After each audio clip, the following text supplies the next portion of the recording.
رات کی تاریکی تھی، اندھیرے کے سوا کچھ نظر نہیں آ رہا تھا۔ وہ لڑکی اکیلے بیٹھ کر رو رہی تھی۔ اسے کچھ سمجھ نہیں آ رہا تھا کیونکہ وہ اپنا سارا غم صرف اللہ کو بتانا چاہتی تھی۔ اللہ کے سوا اسے اب کوئی اپنا نہیں لگتا۔ اس کے دل میں خیال آیا کہ 2 رکعت تہجد کی نماز پڑھ لیتی ہوں۔ سنا ہے تہجد کی دعا ضرور قبول ہوتی ہے۔ وہ اٹھتی ہے اور وضو کر کے نماز پڑھتی ہے۔ جب وہ دعا کے لیے ہاتھ اٹھاتی ہے تو اس کے منہ سے یہ الفاظ نکلتے ہیں کہ یا اللہ، اب درد برداشت نہیں ہو رہا ہے، تیرے سوا کوئی سہارا نہیں، میری مدد فرما۔ اور وہ سجدے میں سر رکھ کر رونے لگتی ہے اور بہت روتی ہے۔ جب وہ اللہ سے بات کر لیتی ہے تو اپنا سر سجدے سے اٹھاتی ہے۔ آج اس کا دل بہت ہلکا محسوس کرتا ہے۔ ایسا لگ رہا ہے کہ سارے دکھ اب دور ہو جائیں گے، ساری پریشانیاں اب ختم ہو جائیں گی۔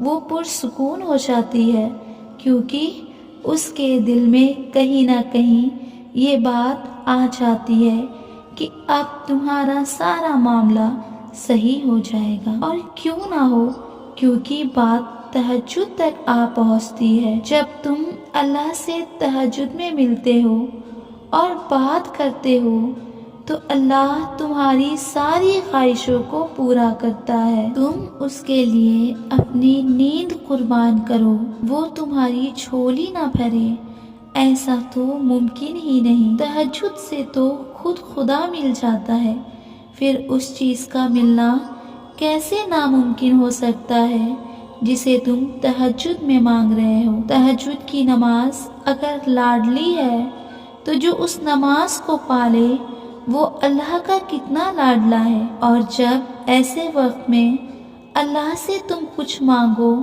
تو نہ دینے کی کوئی گنجائش باقی ہی نہیں رہتی۔ وہ دکھ جو تمہیں رات بھر سونے نہیں دیتے، ان کی دوا صرف تہجد کی نماز میں ہے، کیونکہ یہ وہ نماز ہے جس کو رب کے چاہنے سے ہی ملتا ہے۔ بالکل ایسے وقت میں جب کہ سارا عالم سوتا ہے اور صرف اللہ اور اس کے بندے کے درمیان بات ہوتی ہے۔ تم تہجد تک خود نہیں جاتے بلکہ تہجد کو تم تک لایا جاتا ہے۔ میں نے دیکھا ہے تہجد کی نماز پڑھنے کے بعد ناممکن کو ممکن ہوتے ہوئے، مشکل کو آسان ہوتے ہوئے، مریض کو شفا یاب ہوتے ہوئے، کیا یہ بھی کسی معجزے سے کم ہے کہ رات کے اندھیرے میں اللہ نے صرف تمہیں تہجد کے لیے اٹھایا، صرف تم سے بات کی۔